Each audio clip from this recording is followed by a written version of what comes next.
Assalamualaikum warahmatullahi wabarakatuh. Perkenalkan, terlebih dahulu saya Indah Cahyani dengan NIM 2019-431. Berikutnya ada teman-teman saya. Yang pertama saya persilahkan terlebih dahulu Nadia untuk memperkenalkan diri. Perkenalkan, nama saya NIM 2019. Berikutnya ada Diela, saya persilahkan untuk memperkenalkan diri. Perkenalkan, nama saya Diela Tasyania, NIM 2019-399. Baik, di sini kami bertiga akan membicarakan tentang hukum acara pidana, khususnya untuk tindak pidana korupsi. Baik, segera kita mulai saja untuk sesi pembahasan dan sesi tanya jawabnya. Yang pertama, saya sendiri akan mempertanyakan apa sih kira-kira pengertian dari korupsi itu sendiri? Baik, saya akan menjawabnya. Pengertian korupsi itu, menurut perspektif hukum, definisi korupsi telah dijelaskan di dalam pasal 13 dalam Undang-Undang Nomor 31 Tahun 1999 yang sekarang telah diubah menjadi Undang-Undang Nomor 20 Tahun 2001 tentang pemberantasan tindak pidana korupsi.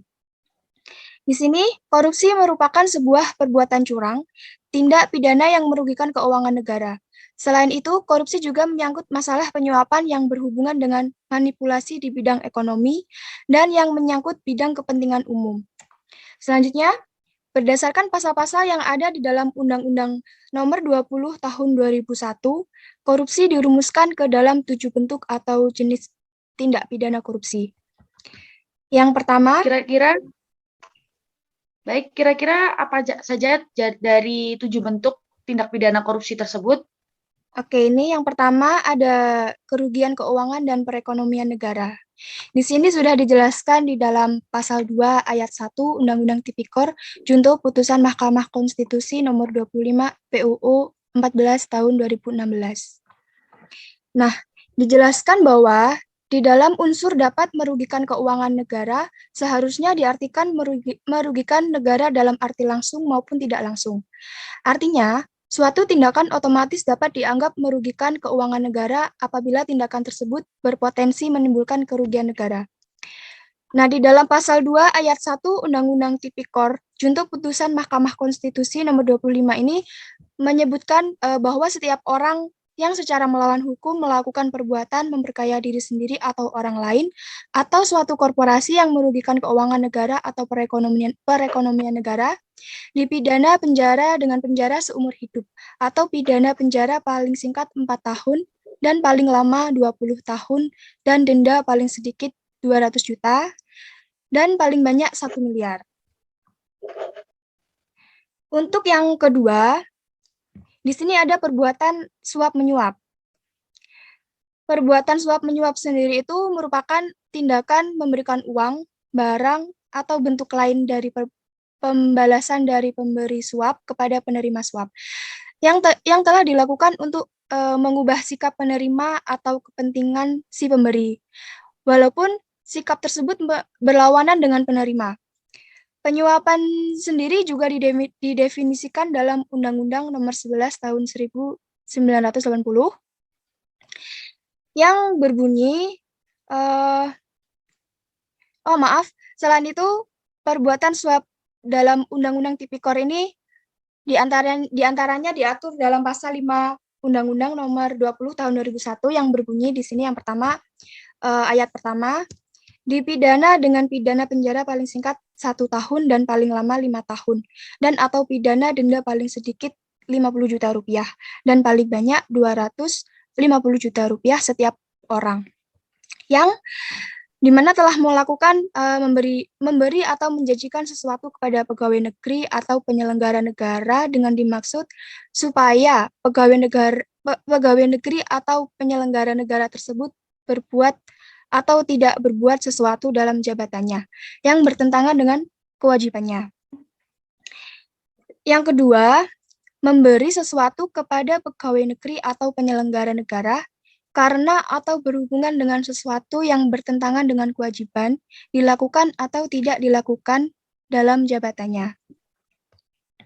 Selanjutnya yang ketiga, terdapat penggelapan dalam jabatan. Di sini penggelapan dalam jabatan diatur di dalam pasal 8 Undang-Undang Nomor 20 Tahun 2001, penggelapan dalam jabatan Undang-Undang Tipikor dan perubahannya. Nah, di sini merujuk kepada penggelapan dengan pemberatan, yakni penggelapan yang dilakukan oleh orang yang memegang barang itu berhubungan dengan pekerjaannya atau jabatannya, atau karena dia mendapat upah. Sedangkan menurut R. Susilo dalam bukunya Kitab Undang-Undang Hukum Pidana, penggelapan merupakan kejahatan yang hampir sama dengan pencurian. Tapi bedanya ialah pada pencurian, barang yang dimiliki itu belum berada di tangan pencuri dan masih harus diambilnya. Namun di dalam penggelapan, waktu dimilikinya barang itu sudah ada di tangan si pembuat, tidak dengan jalan kejahatan. Yang selanjutnya, yang keempat, yaitu pemerasan.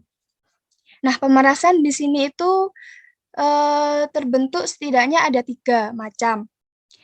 Yang pertama, tindakan pegawai negeri atau penyelenggara negara yang dengan maksud menguntungkan diri sendiri atau orang lain secara melawan hukum, atau dengan menyalahgunakan kekuasaannya, yaitu memaksa seseorang memberikan sesuatu, membayar atau menerima pembayaran dengan potongan, atau untuk mengerjakan sesuatu bagi dirinya sendiri.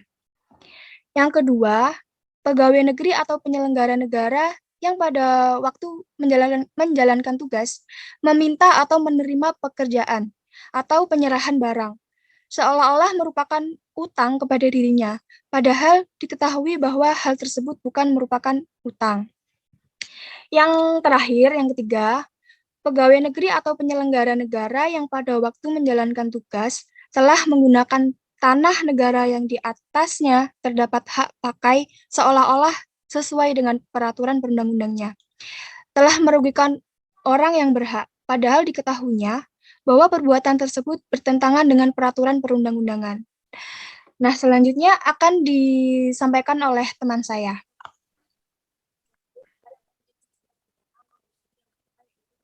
Nah, perbuatan curhat dan perubahan yaitu pemborong, yaitu ahli bangunan yang pada waktu membuat bangunan, atau penjual bahan yang pada waktu menyerahkan bahan bangunan melakukan perbuatan curang dapat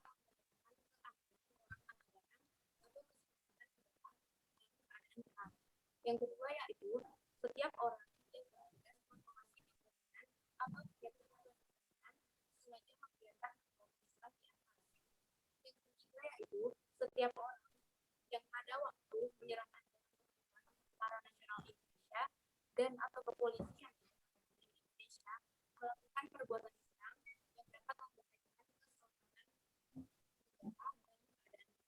atau yang keempat setiap orang yang bertugas mengawasi menyerahkan perbuatan tentara nasional Indonesia dan atau kepolisian negara Indonesia dengan sengaja membiarkan curang di atas. Yang selanjutnya yaitu yang keenam, yaitu benturan kepentingan dalam situasi di mana seorang pegawai atau penyelenggara negara baik langsung maupun tidak langsung dengan sengaja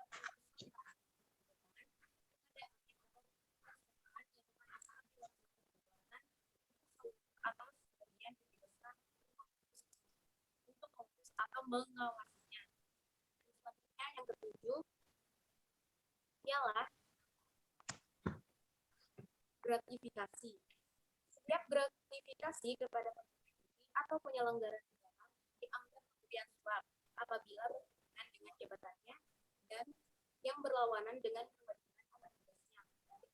Tujuan pertama yaitu yang nilainya 10 juta atau lebih, pembuktiannya bahwa gratifikasi tersebut bukan merupakan suap dilakukan oleh penerima gratifikasi.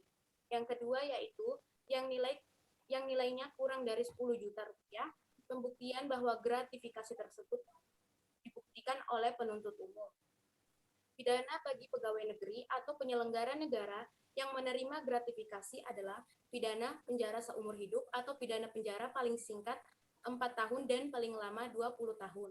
Dan pidana denda paling sedikit 200 juta rupiah dan paling banyak 1 miliar rupiah. Namun ketentuan ini tidak berlaku apabila penerima melaporkan gratifikasi yang diterimanya kepada Komisi Pemberantasan Korupsi yang paling lambat 30 hari sejak tanggal gratifikasi tersebut diterima.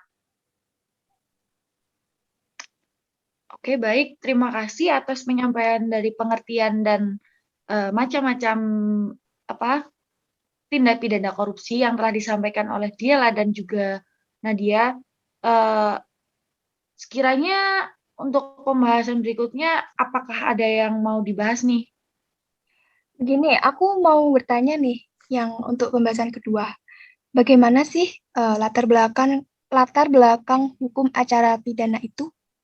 Terima kasih. Baik, saya akan menjawab pertanyaan dari yang menanyakan tentang latar belakang hukum acara pidana. Latar belakang hukum acara pidana yaitu hukum acara pidana adalah keseluruhan atau aturan hukum yang mengatur bagaimana negara dengan menggunakan alat-alatnya dapat mewujudkan wewenangnya untuk memidanakan atau membebaskan terdakwa. Hukum acara pidana memiliki tujuan yaitu mencari kebenaran material hingga dapat menemukan pelaku tindak pidana.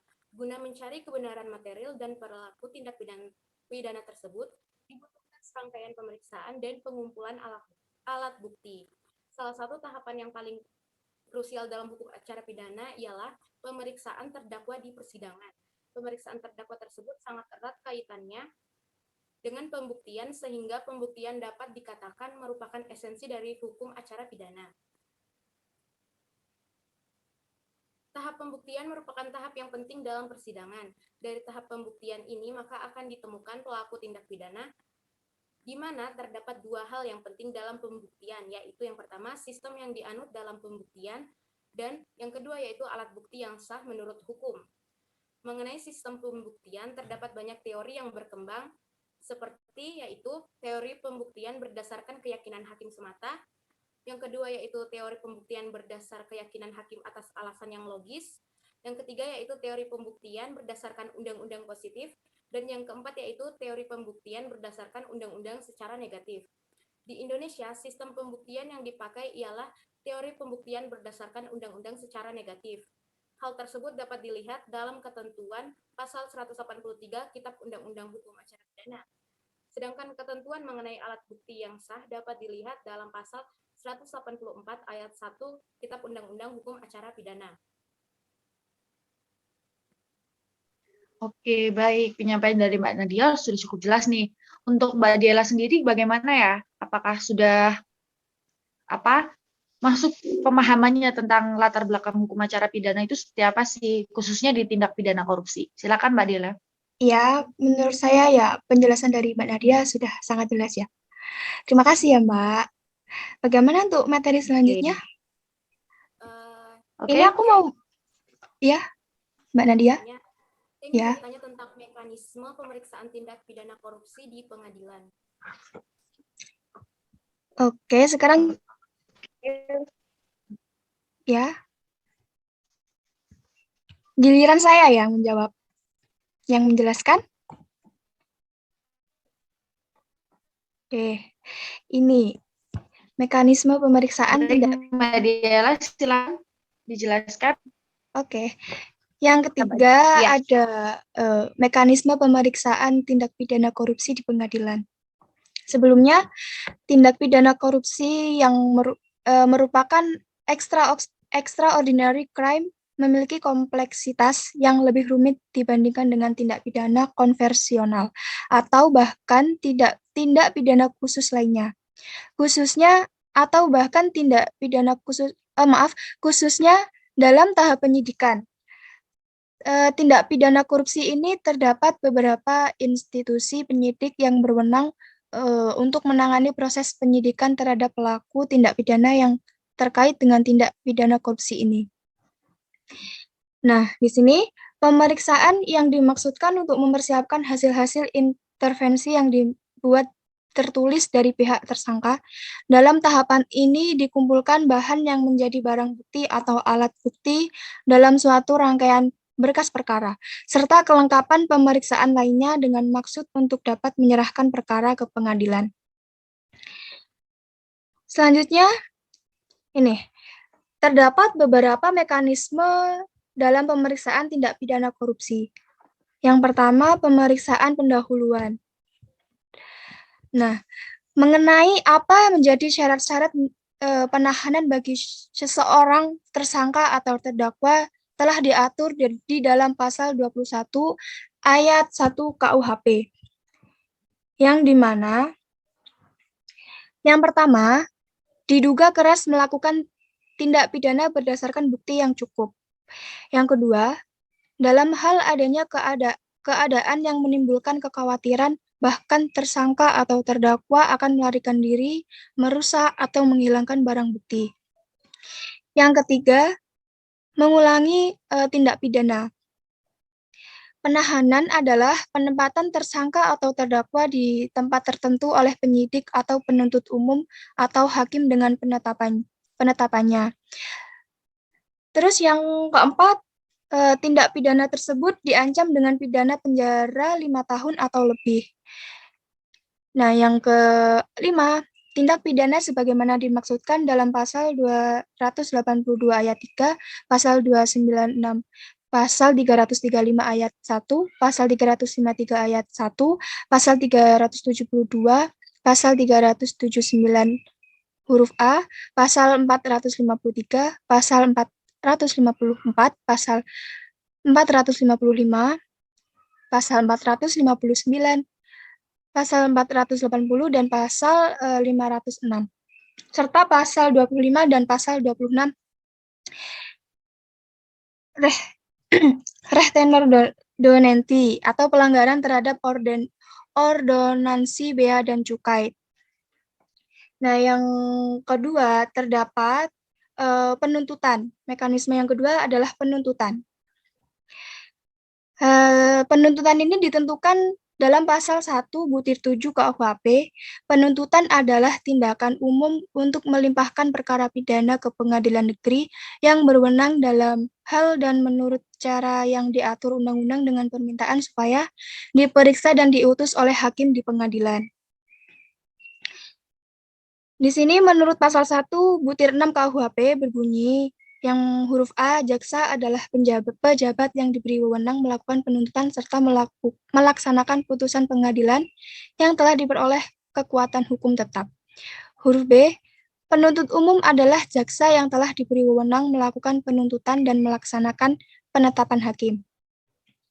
Yang terakhir terdapat mekanisme pemeriksaan akhir, yang dimana pemeriksaan perkara pidana di pengadilan adalah terdapat 10 tahapan ya. Yang pertama, pembacaan surat terdakwa atau surat dakwaan. Terdapat dalam pasal 155 KUHP.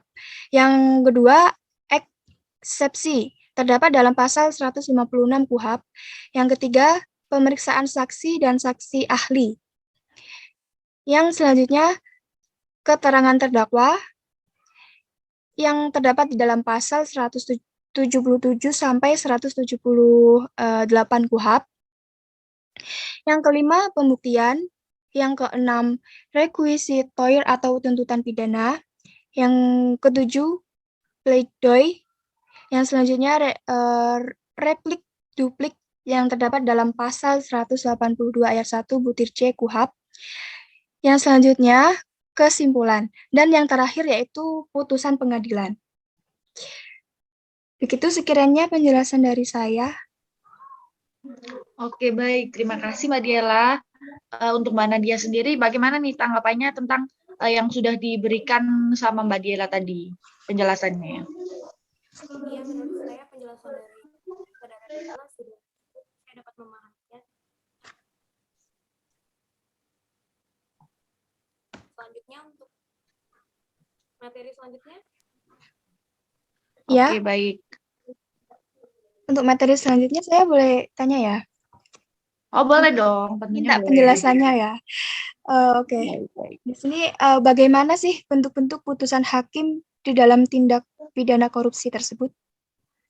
Oke, untuk bentuk-bentuk putusan hakim dalam tindak pidana korupsi sendiri itu dalam buku peristilahan hukum dan praktek yang dikeluarkan oleh Kejaksaan Agung RI tahun 1985 adalah hasil atau kesimpulan dari sesuatu yang telah dipertimbangkan dan dinilai dengan semasak-masaknya yang dapat berbentuk tertulis ataupun lisan.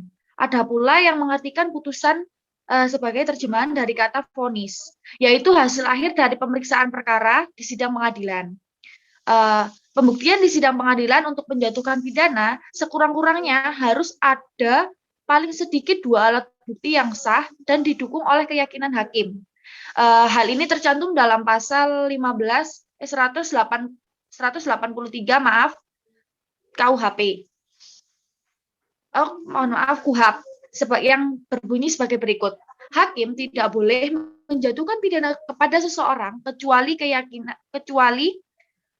apabila dengan sekurang-kurangnya 2 alat bukti yang sah, ia memperoleh keyakinan bahwa suatu tindak pidana benar-benar terjadi dan bahwa terdakwalah yang bersalah melakukannya. Yang dimaksud dalam sekurang-kurangnya 2 alat bukti yaitu sesuai dengan ketentuan pasal 184 ayat 1 KUHAP, yaitu yang pertama ada keterangan saksi, kedua keterangan ahli, ketiga surat, keempat petunjuk, dan kelima keterangan terdakwa. Kira-kira setelah berdasarkan hasil pemeriksaan di sidang pengadilan dan juga dengan bertitik tolak kepada surat dakwaan, pembuktian, musyawarah dari majelis hakim dan juga mengacu pada pasal 191 pasal ayat 1 dan ayat 2 serta pasal 193 ayat 1 KUHAP, maka berbentuk dari putusan hakim tersebut terdakwa tindak pidana korupsi adalah yang pertama putusan bebas atau bahasa Belandanya vrijspraak, yang artinya dalam praktek putusan bebas yang lazim disebut putusan ekwital, yang berarti bahwa terdakwa dinyatakan tidak terbukti secara sah, meyakinkan tidak terbukti bersalah melakukan tindak pidana korupsi yang didakwakan, atau dapat juga disebut terdakwa tidak dijatuhi hukuman pidana. Berdasarkan ketentuan pasal 191 ayat 1 KUHAP, putusan bebas terhadap pelaku tindak pidana korupsi atau tindak pidana pada umumnya dapat dijatuhi karena yang A, pemeriksaan sidang di pengadilan, yang B, ada kesalahan terdakwa atas perbuatan yang didakwakan kepadanya tidak terdapat secara sah dan meyakinkan. Adapun menurut penjelasan pasal 19 ayat 1 menyebutkan bahwa yang dimaksud perbuatan yang didakwakan kepadanya tidak terbukti secara sah dan meyakinkan adalah tidak cukup bukti menurut pertimbangan hakim atas dasar pembuktian dengan menggunakan alat bukti menurut ketentuan hukum acara pidana. Dan bentuk yang kedua yaitu putusan pemidanaan atau dalam bahasa Belandanya veroordeling. Putusan pemidanaan dalam tindak pidana korupsi dapat terjadi apabila perbuatan yang didakwakan kepada terdakwa terbukti secara sah dan meyakinkan menurut hakim, menurut hukum bersalah melakukan tindak pidana yang didakwakan, dan maka majelis hakim akan menjatuhkan pidana berdasarkan pasal 193 ayat 1 KUHAP, yang dimana pengadilan dalam menjatuhkan putusan pemidanaan jika terdapat terdakwa itu tidak dilakukan penahanan, dapat diperintah oleh majelis hukum supaya terdakwa sendiri ini tersebut ditahan apabila tindak pidana yang dilakukan itu diancam dengan pidana penjara 5 tahun atau lebih, atau apabila tindak pidana yang dilakukan yang sesuai diatur dalam pasal 21 ayat 4 huruf B KUHAP dan terdapat cukup alasan untuk itu, dan dalam aspek terdakwa sendiri dilakukan suatu penahanan, maka pengadilan dapat menetapkan terdakwa tetap berada dalam tahanan atau membebaskannya apabila terdapat cukup alasan untuk itu. Jadi Untuk penjelasan mengenai putusan pemidanaan, apakah sudah bisa diterima, Mbak Diela? Sudah, Mbak Indah. Terima kasih atas penjelasannya. Oke, baik. Sekian dari pembahasan kami, mulai dari pengertian, dari latar belakang, ada mekanisme, ada putusan. Nah, berikutnya saya sampaikan kesimpulan dari seluruh pembahasan yang kita bahas hari ini. Yang pertama, Undang-Undang Tindak Pidana untuk yang pertama, kesimpulannya adalah Undang-Undang Tindak Pidana Korupsi merupakan aturan yang mempunyai sifat kekhususan, baik menyangkut hukum pidana secara formal atau acara maupun material secara substansi. Tindak pidana korupsi merupakan extraordinary crime atau kejahatan yang luar biasa, sehingga penanganannya juga secara luar biasa dan pemberantasan tindak pidana korupsi harus dengan cara-cara yang khusus juga. Untuk yang kedua, akibat hukum dari suatu tindak pidana menjadi tindak pidana korupsi, antara lain lembaga yang berwenang yang menangani tindak pidana korupsi adalah Komisi Pemberantasan Tindak Pidana Korupsi, yaitu KPK, yang merupakan lembaga negara yang melaksanakan tugas dan wewenangnya bersifat independen dan bebas dari pengaruh kekuasaan manapun, sehingga pembentukan komisi ini bertujuan untuk meningkatkan daya guna dan hasil guna terhadap upaya pemberantasan tindak pidana korupsi ini sendiri.